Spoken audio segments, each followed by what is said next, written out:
What is going on, guys? Hope you guys are doing well. Today, we're going to be taking a look at a new stock that I've had my eye on that I'm looking to add to my dividend portfolio / REIT portfolio. So, this is a weed-oriented REIT, marijuana. So, what they are is essentially landlords for a lot of these properties. Now, the reason that they have, this market is because typically these weed growers need specific types of real estate, and there's specific types of legislation, specific rules, different financial obligations when dealing with weed companies. And certainly in a lot of states, especially states where it's not fully legalized yet, a lot of traditional landlords won't have anything to do with them. So that's where these guys come in. The name of the company is Innovative Industrial Properties, and their ticker is IIPR. So right here I have their most recent investor presentation pulled up off the website. Disclaimer. So, just a quick overview actually before we go through their presentation. So, they are a $4.587 billion company. So, not terribly small, but also relatively small in the scheme of things. Plenty of upside potential. They've had a really solid year this year. I believe they're up about 106% in the past year. They currently pay a 2.76% dividend, and they've been growing that an aggregate 60% per year for the past 3 years, which is pretty solid. PE ratio and EPS isn't the best thing to use when looking at REITs because it doesn't take into account a lot of REIT-specific costs or savings. So we're going to kind of ignore that, but that's still not even a bad PE. They were founded in 2016, so they've only been around for a couple years. Expecting U.S. regulated sales to reach $45.9 billion by 2025. That's for the entire cannabis industry, not just them. That'd be pretty nuts. They currently have 6.2 million rentable square feet across 69 properties in 18 states. Their 2021 Q1 revenue, $171.5 million. Their average lease length is 16.7 years, which is really good, and their properties are all 100% leased out.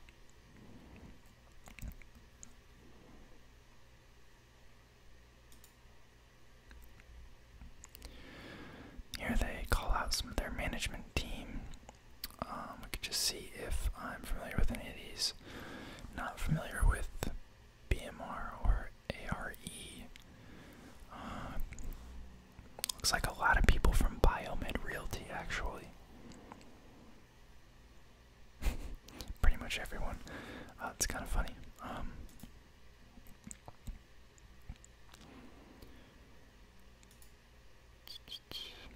So, you can see these green states here are where IIPR owns properties. So, some of these companies that you'll see along the top here are companies that I've mentioned before. I know I mentioned Curaleaf before and Green Thumb. Both of those, pretty sure are publicly traded. I know Curaleaf is, Green Thumb might not be. But you can see they have decent diversification across different states. 15% in Pennsylvania, 13% in Illinois, 13% in California, 13% in Michigan, 12% in Massachusetts, 10% in Florida, 4.7% in New York, 4.5% in Ohio, 3% in New Jersey, and across other states, an aggregate 10%, which is probably their smaller states, which is why they didn't call them out. So it's pretty decent diversification. Here it looks like they're just highlighting a couple of their key properties. So we can see a 72,000 square foot property in Capitol Heights, Maryland, a 70,000 square foot property in North Palm Springs, California, a 358,000 square foot property in Wilcox, Arizona. That's massive. A 165,000 square foot property in Barrie, Illinois. 167,000 square foot property in Hamptonburg, New York, and a 45,000 square foot property in Harrison Township, Michigan. Some of their financial statistics. Their revenue, as we discussed before, for Q1 was $171.5 million. Their debt-to-asset ratio was 7.8%. Their annualized Q1 2021 common stock dividend per share is $5.28. This is a pricier stock in terms of stock price. I know that doesn't really mean much in the scheme of things, because it just matters how many times you slice up the same pie. Share price doesn't matter, but it is in the 190 range. So here they're referencing AFFO, which stands for Adjusted Funds from Operation. Now that is the statistic you want to be looking at instead of EPS when dealing with REITs, because funds from operation takes into account a lot of other things that are more accustomed to REITs. So you'll see that a lot when people discuss real estate investment trusts. Now, REITs have to maintain a target payout ratio of their total earnings to keep their tax advantaged status, which is why you see such a high dividend payout ratio here. Then you see they're targeting 75 to 85% of AFFO. 100% of their portfolio is leased, as we discussed. Their lease length is 16.7 years.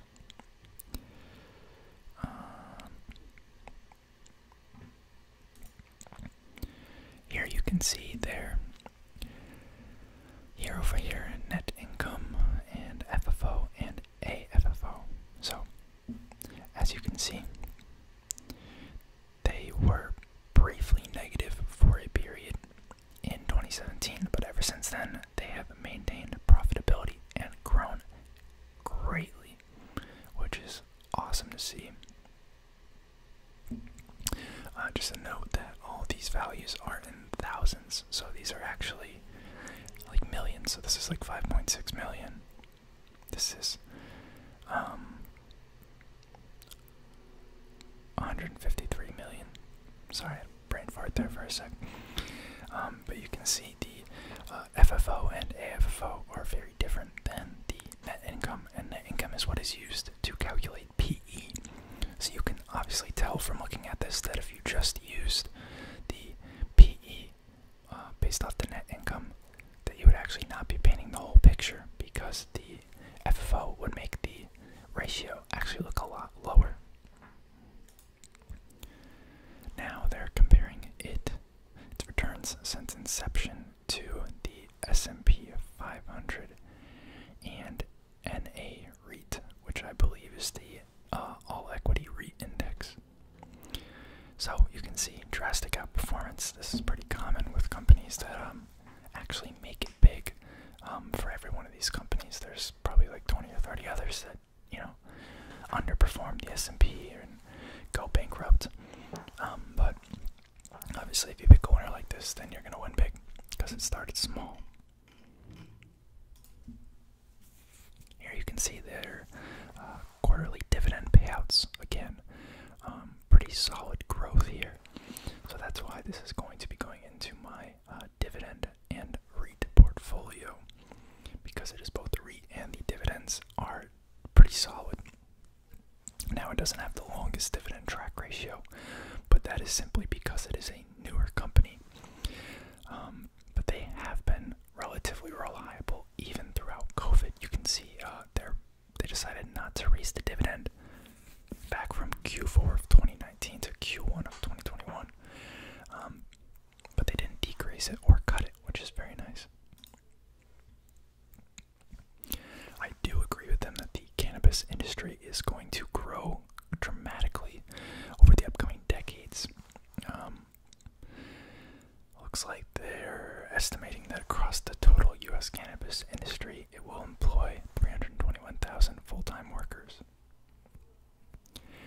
is true that a lot of the U.S. population lives in states where cannabis has been legalized for medicinal use, if not recreational use.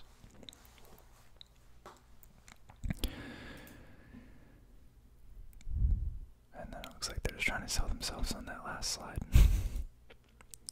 I do believe they just acquired a property relatively recently. I think it was a couple weeks ago. Yeah, Massachusetts assets for 3.1 million.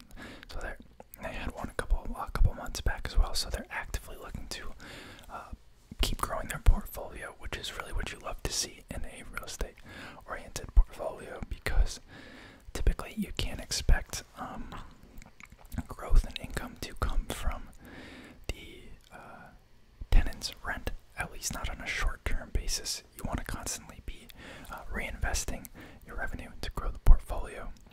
That is also why you'll typically see a pretty constant issuance of debt in a lot of REITs, is because they need to continually finance these new properties that they keep buying up. But assuming everything goes according to plan, then the stock will appreciate and your dividends will grow as a result. So it's not necessarily a bad thing if the management knows what they're doing. It is kind of nice that a lot of the management has come from other REIT companies. It sounds like Biomed Realty is another REIT. I'm not familiar with them, but a good majority of the executive leadership team of IIPR came from there.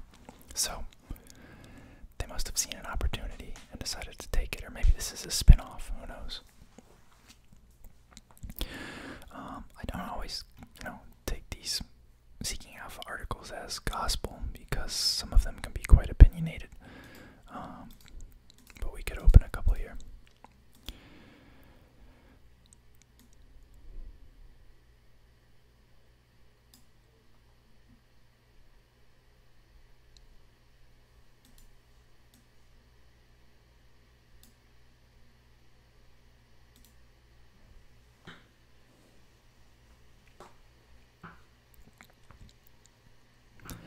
So this sounds like a relatively pessimistic article here. As you can see, he is calling out their debt and how it has impacted their earnings per share by raising their debt cost to 63 cents per share, which will obviously cut into profits. Now, as I said before, this is pretty common, especially with REITs of this size that are still looking to grow rather dramatically. There's a reason that they've been able to increase their dividends an annualized 60-something% per year for the past 3 years. I read through most of these articles at one point when I was initially considering this.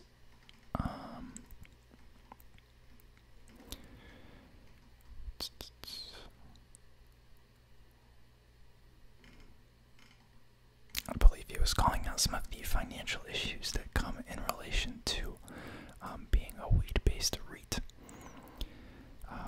He says, in conclusion, the clock is ticking, and IIPR will need to thread the needle of securing double-digit lease rates while also signing tenants that will survive in a post-prohibition world. I don't know what he means by post-prohibition. Like, why is that a negative thing if the prohibition ends? Wouldn't it become more widespread? Just my opinion. There's no shortage of cash-burning cannabis operators. This is very true. IIPR will have no problem finding willing tenants amenable to signing up for double-digit financing rates. Challenges for IIPR is finding those who will remain viable entities for the duration of their 16-year lease. Valid point. This is a little risky. You're paying a premium for it, but the upside is huge potential growth, exposure to a new industry, and a little bit more stabilization than typical weed stocks. So, it is what it is. Just gonna make a cut there because my neighbors are being pretty noisy. But this second article here calls out the high yield on cost that IIPR possesses, which I low-key feel is rather unimportant unless you've owned the stock for the past 5 years. You know, he's assuming you bought it back in 2016 or whatever, and maybe he's assuming that growth ratio will continue and you'll be able to replicate, but past performance is no indication of future results, if I've learned anything. So, I believe you had a chart in here showing it, yeah. Assuming 2017 purchase at $16.51. Like, what, like 1% of the people reading this might have even known that this existed in 2017. It wasn't even 10% of the, size it is today, which means it was like a micro cap worth less than $400 million. I think it's kind of bold to be using that as a selling point when it's not true for 99.9% of investors reading this.